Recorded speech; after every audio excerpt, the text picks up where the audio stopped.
Well, good morning. My name is Nate. I'm the lead pastor at Restoration Church, and I'm not preaching during this service because I'll be preaching tonight at our first Christmas service in Londonderry. So we're really, really excited about that. So it's us and it's Plymouth who are in on this morning's message, and Pastor Andy will be preaching in just a moment. But I wanted to share with you guys an update on Kingdom Builders. Last week we took our miracle offering, and I just wanted to give you an update on that before we jump in and finish our Advent series. So we gave last week at all of our locations toward our miracle offering. And that offering is used and is going to be given toward global missions projects, local church expansion, and raising up future church leaders. And this is the very first offering we've ever taken for Kingdom Builders. I'm really, really excited to share with you that we gave $6,100 last week as our first offering toward that, which is amazing, amazing. So for those of you who are mathematicians, in one Sunday, we gave over 10% of our goal for next year, for 2019. And so we just know that God is going to use this for His glory, for His purposes, and it's going to change lives. So thank you for who participated. If you didn't get a chance to give last week because you forgot or you weren't here, you can still give online toward that. Just when you give, you can click down, give to either the miracle offering or toward Kingdom Builders, and we'll just add that to the total, and it'll just go toward our 2019 goal. And so that's good. If you could you pray for our service tonight in Londonderry? Obviously, pray for our services, 4:30 in Plymouth tomorrow, 4:30 and 6 in Dover tomorrow. And these services, tonight and tomorrow, we have more guests to come, more people who say, I'll never ever go to church again, come to those services than any other service in the year. And what we want is for Jesus' name to be lifted high, and for people to just open their hearts to consider Him again, or consider Him for the first time. And for those of you who are coming, if you're coming tonight, if you're making the drive, or if you're coming to services tomorrow, do not be late. Get here early so you have enough time to get your eggnog and your cookies and get your seat, because that opener is it moves me to tears just thinking about it. The very first beginning, the very first song, it's really a prayer for our church, for God to do something, and it's unbelievable. So you don't want to miss that. That's everything I got. Will you please put your hands together and welcome Pastor Andrew to the stage as he comes to preach God's word. Thank you. Hey, good morning, Restoration, man. I'm so excited to be here. One of the things before we start, I just had like a moment where Pastor Dan was speaking, and one of the things he said was, I'm excited, all of you went out and got your Christmas shopping done, right? So I think sometimes I remember being, before I was a pastor, looking up to our leaders and thinking that they were just these superhumans who were so amazing and had their whole lives together. And I think it's an important barrier that we break down, that that we're fallible, we make mistakes. And so I just want to share a moment of vulnerability with you. I have not bought my wife a single Christmas present yet.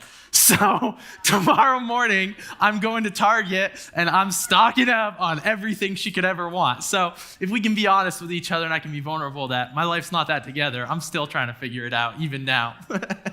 But man, I'm so excited to be here today. I'm so excited to be preaching in the very end of the Advent series and everything that God has been doing in my heart through this series and everything I hope He's doing in your heart.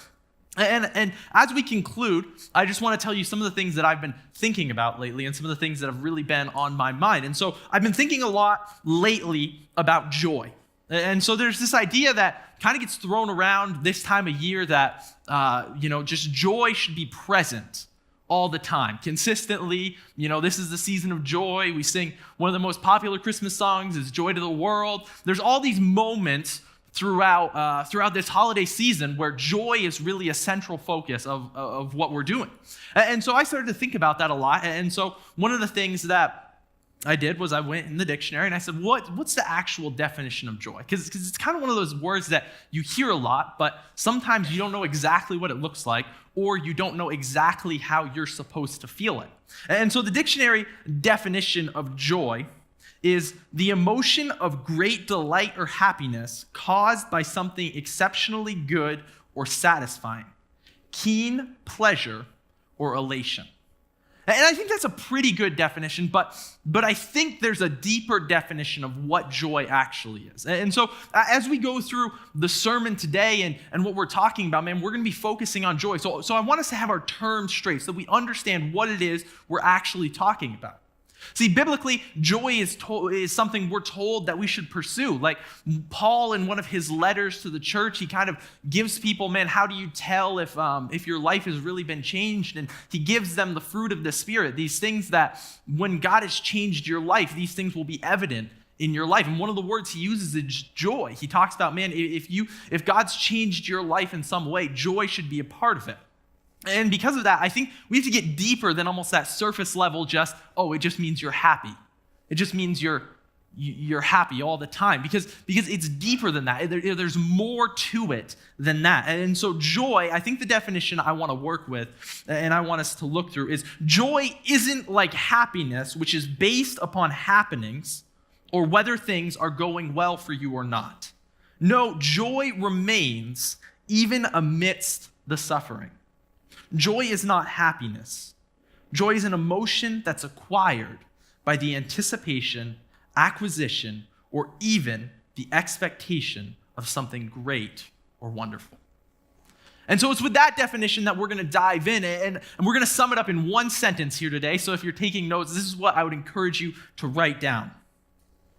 Joy is not defined by your circumstances, but by your response. Joy is not defined by your circumstances, but your response.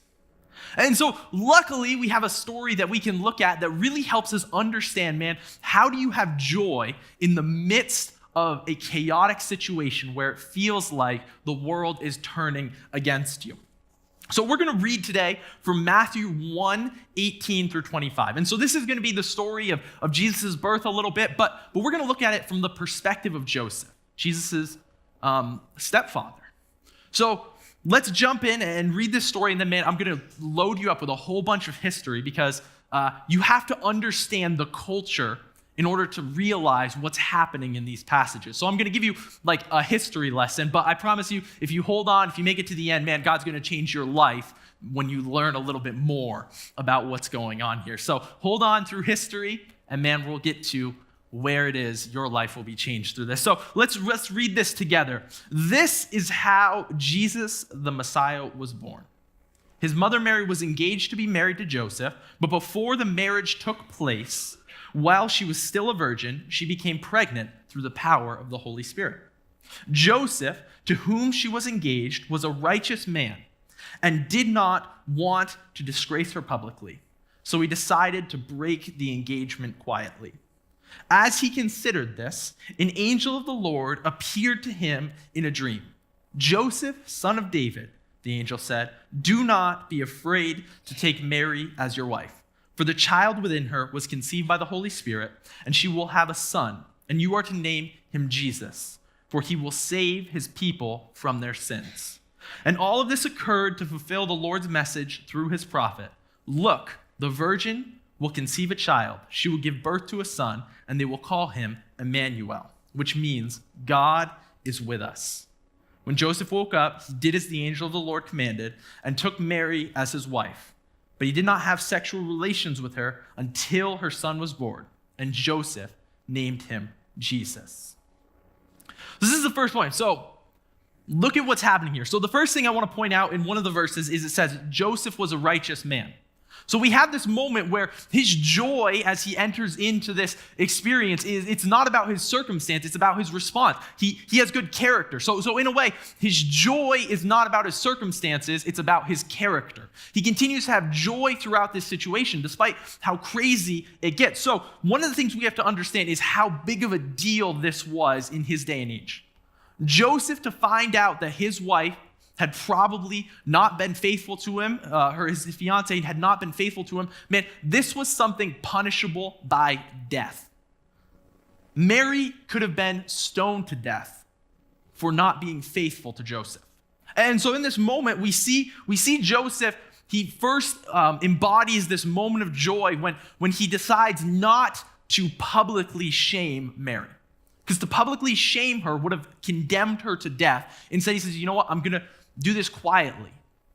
I'm not going to seek after revenge. I'm not going to seek after something. I'm not going to seek after, oh man, you did me wrong. I deserve something better. In this moment, he's saying, you know what, despite all of this, I'm just going to make this quiet. I'm going to end this. I'm going to walk away. And he continues to hold on to the fact that, man, maybe there's got to be something for me. Man, there's something better for her than death. There's something better for me if we just end this and step our way. But then we get into something even crazier. This angel promises him in a dream that he can trust Mary. And this is where I first want to point out what joy is and how we can pursue it. Man, joy is an opportunity, not an obligation. Joy is an opportunity, not an obligation. Let's think about that. Joseph was under no obligation to stay with Mary. He had no obligation to continue their marriage forward. He could have walked away and no one could have stopped him.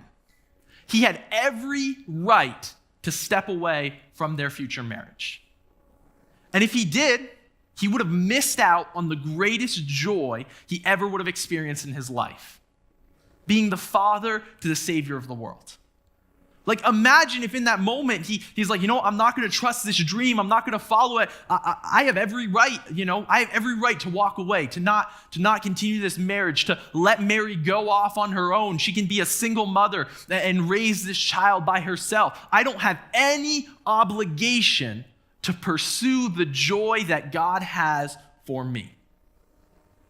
I'm under no obligation whatsoever. I remember when I was about 15 years old, my parents and my family, I came from a big family. I have 5 siblings, so we always had to get a vehicle that could fit all of us in it. And so my family drove Suburbans for my whole entire life. And so I remember, the first time we got a Suburban, and every year, every time we've replaced the vehicle, man, we've always had a Suburban. It's been a consistent thing in our family. And one time, we were getting a new Suburban, and so one of our older Suburbans was just it wasn't dead yet. It was still a great vehicle. It still had a lot of miles on it. So my parents just kind of parked it in the garage. And they must have parked it in the garage for maybe a year or something like that. And at one point, we were sitting around, and I think I was 15. I was coming up on my 16th birthday, so I was going to be getting my driver's license. And we started talking about vehicles. And I finally asked my parents, why is the Suburban just sitting in the garage for a year? Why haven't we sold it? Why haven't we gotten rid of it? Why haven't we let it go? And my mom said, oh, it's there because you're going to drive it. It's going to be your vehicle. And I remember being, in all my teenage angst and anger, being insulted that they would dare give me a hand-me-down Suburban that had been parked in a garage for a year. And I remember sitting there, and I just looked at my mom and said, I am never driving that. And I can't, even now, I still think to myself, what was I thinking? That was a perfectly good vehicle sitting in that car. But I am never driving that vehicle. And sure enough, 2 weeks later, that vehicle was sold. And when my 16th birthday came up, you better believe I did not have a car. See, here's the reality. I was under no obligation to enter into the joy of having a vehicle. I sat there and I think now, how amazing would it have been 16, to have my own car, one that all my friends could fit in, we could fit 8 people in there. I just think back to that, how amazing would it have been to enter into that joy? But I was under no obligation to enter into it.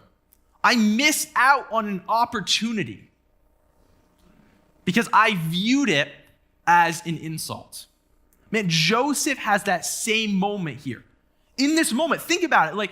He has to either admit that his wife, publicly, it looks like he's either admitting that his wife cheated on him or that they had not been faithful to their marriage vows yet. That they had, before they were married, had decided they couldn't control themselves, that they'd done this great sin in their society, that they were not doing this. Joseph, in that moment, he was under no obligation to bring that on himself. But he looked at it and he saw, man, there's an opportunity here for me to pursue. I have an opportunity to have my life changed. Man, I have an opportunity to walk in what it is God has for me. I have an opportunity for my life to be changed. And so for you and for us sitting here today, man, I have to ask you this question, man. What things are you viewing as obligations that are actually opportunities? Man, where is it God is calling you to walk into? What is it that he's calling you to change in your life, to take a step forward in? Because, man, he has joy for you. He has plans for you. He has something incredible for you. And we're looking at it as an obligation. Like, oh, man, if I start volunteering at church, that means I have to wake up early. Oh, man, if I start being nice to my spouse, that means that I have to let go of all the old hurts I have. Oh, man, like all these different opportunities that God has for us, and we're looking at it as obligations. He's trying to bless us, to gift us, to give us something to pursue, and we're instead saying, I don't want the responsibility that comes with that. I don't want the burden that is. I don't want what it is, but God is saying, look, joy comes out of the opportunities that I'm giving you. Don't look at them as obligations. Don't come to church because you feel like you have to. Come to church because you get to. Worship me not because you have to. Worship me because you get to. That's where we begin to find joy, and that's where we find consistency, is in the moments where we're not pursuing obligations, we're pursuing opportunities. Pursuing opportunities. One of the next things that I love as we read this, one of the verses, it says, as he considered this, the angel appeared, and then we get to this powerful, powerful moment. One of the most famous scriptures of all time. It says, this occurred to fulfill the message through his prophet. Look, the virgin will conceive a child. She will give birth to a son, and they will call him Emmanuel, which means God with us. This is such a powerful moment because if we remember, as we look through our definition of what joy is, we remember joy is an emotion that is acquired by the anticipation, acquisition, or even the expectation of something great or wonderful. Something great or wonderful. And in this moment, Joseph begins to receive the greatest joy of all. The understanding that, man, God was going to come and be a part of the world, was going to stand and live with him and be raised by him and spend time with him and eventually forgive him. And so I was racking my brain because I was trying to think of, like, what's a story that I can share that really encapsulates what this moment is, how important it is that Joseph in this moment received this understanding that, man, God is going to be with us, and he's going to be with us in the form of my future stepson. Like, I tried to think of a story, and as I was sitting there and I'm praying, like, God, what is it that encapsulates that? I began to realize, man, there's no story that can encapsulate what's happening in this moment. There's no analogy, there's no life experience that I've had that can encapsulate how important this moment is. Like, we have to think about this. 2,000 years later, man, our society of over 300, in this country, over 300 million people are going to grind to a halt for a day, for an entire month. We're relentlessly pursued by Christmas music, all because of this moment in history that 2,000 years ago, man, something happened in a small town thousands of miles away that changed the way human history would be perceived forever. That in this moment, man, this is the story that through it, man, it stopped World War I for a day as people began to think, man, there's a God who came and spent time with us, man. It's going to stop us from going to work. It's going to stop us from, getting out of our houses. It's going to take a moment where we're spending a moment just considering, man, there was a God who loved us so much that he came and he dwelt with us. How insane is that? How mind-boggling is that? That for an entire season, for an entire month, man, our entire culture slows down because we need to remember that for a moment, God came to be with us. that for 33 years he spent time among us. He changed the way human history. Man, and when we remember that, man, that's when we can fasten on to that important phrase where it says, when we have acquired by the anticipation, acquisition, or even the expectation of something good or wonderful. Man, the expectation we have is that God came, he became one of us. He spent time coming to know us, to be with us, to be around us. Man, that's the greatest joy that we can put our hope in. And so when we are struggling with that fact, man, how do I keep joy in the midst of suffering, in the midst of loss and confusion? That's the joy we put our hope in, because that is an unshakable truth. That is something that will never change.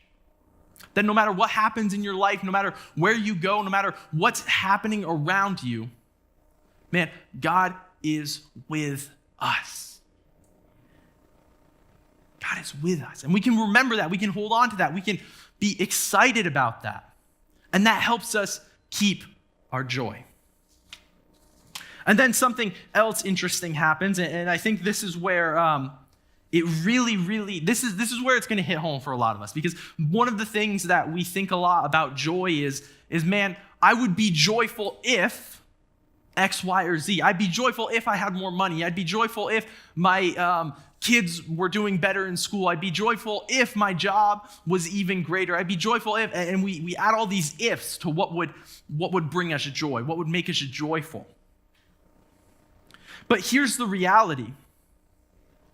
Joy and pursuing that always requires risk and sacrifice. So Joseph, when he's sitting there, this is so important when we get to this final part of the verse and this final part of the story. When Joseph woke up, he did as the angel of the Lord commanded and took Mary as his wife. But he did not have sexual relations with her until her son was born. And Joseph named him Jesus. See, this is the most important moment, because in historical context, in ancient Israel, in their culture, the moment Joseph gave Jesus his name, he was staking a claim. He was saying, "This is my son." In that moment, he was putting all of his eggs in one basket. Man, this could have cost him everything. This could have destroyed his entire life. It could have ripped him apart. Man, it could have cost him his job. It could have cost him his family. It could have cost him his future. In this moment, Joseph is beginning to say, you know what? I'm going to stake my claim on what it is God has told me to do. There's no backup plan. There's no way he can just kind of slip out of this at this point. The moment that he gives Jesus his name, there's no going back. And I can only imagine being there and thinking through, Mary didn't have her baby the next day. It was months and months and months of Joseph sitting there wondering if he was going to make the right decision. Have I made the right call? Have I done the right thing? The confidence it takes to believe God through a dream, man, blows my mind to this day. And that's why I'm convinced that's one of the reasons they call him a righteous man, to put enough faith in God to say, you know what? All I have to go on is a dream. But man, that dream has to mean something. Man, that is insane to me. And so Joseph is there, and he's beginning to say, you know what? I'm going to put all my eggs in one basket. I'm going to stake my claim. This is my son now. It could cost me my job. It could cost me my life. It could cost me everything I've ever known. But man, God has called me to do something. And this is what I want you to take away from today. This is, I think, the most important thing. Joy, pursuing joy, creates more problems than it solves. Pursuing joy creates more problems than it solves. There were going to be questions in Joseph's life that he didn't have answers to. There were going to be things he had to go through that he didn't know how to deal with. He could lose his job. He could lose everything. And here's the reality, man, as you pursue joy, as you find joy in your life, things might not get better, but you will get stronger. And so as we think about this, as we think about, man, what does it mean to be joyful? What does it mean to pursue joy in my life? What does it mean to find joy today? I want you to think about that, man. As God calls you to pursue something, as he pushes you into an opportunity, not an obligation, as he begins to gift you with joy, your problems might not get easier. They might not go away. They might even get worse. But the difference is the confidence that you have, the hope that you have, the desires that you have will push you into God's will for your life in a way you never could have imagined. Man, all I think about sometimes is, man, like when I pursue God, sometimes my life gets insane around me. Just this last week, Jeremy Arsenal and I, we Thursday night left the church at 2 a.m. getting ready for the Christmas service. We pulled an 18-hour day, and all I could think in my head was, man, I am so excited that I get to do this for God.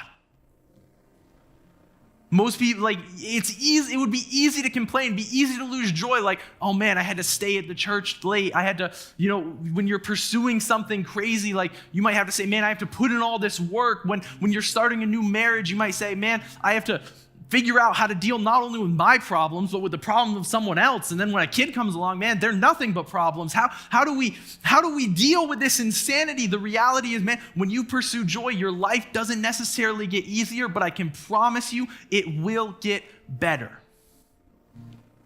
Because you have a hope, you have a joy, you have something that no one can ever take away from you. Because when you pursue the joy that God has for you and for your life, there is nothing like it. Man, you'll go to bed exhausted, but content. Man, you'll have relationships that can feel tiring, but man, exciting. And so as we pursue joy and begin to figure out, man, how do I do this? How do I pursue this? How do I take this next step? Let me just reassure you. Man, when you pursue God, when you pursue joy, it's risky, it has sacrifice, it has loss. But the reality is, the moment you step into what it is he has for you, there is nothing greater than you can imagine. So today, my prayer for you is that you find joy. Not the fleeting joy that lasts as long as there's Christmas lights or a Christmas tree in your house, but instead, you find joy that lasts forever. That the anticipation, the hope, the wonderful thing that you pursue is a God who loves you, a God who is with us, and a God who has a story that will change your life forever. If you'll bow your heads with me, we're going to pray. God, we just thank you for who you are. We thank you for everything that you do. We thank you that you change our lives. That as we pursue you and find joy, maybe for the first time, we realize it's not just about being happy, it's not just about getting what we want, but instead, it's about following you and entering into what it is you have for us. And when we pursue that joy, there's not a person, there's not a thing, there's not a circumstance, there's not a situation that can steal our joy away. God, give us the strength to have joy not based on our circumstance, but instead based on our response and on our character. God, we praise you, we thank you, we celebrate you. In your name we say, amen.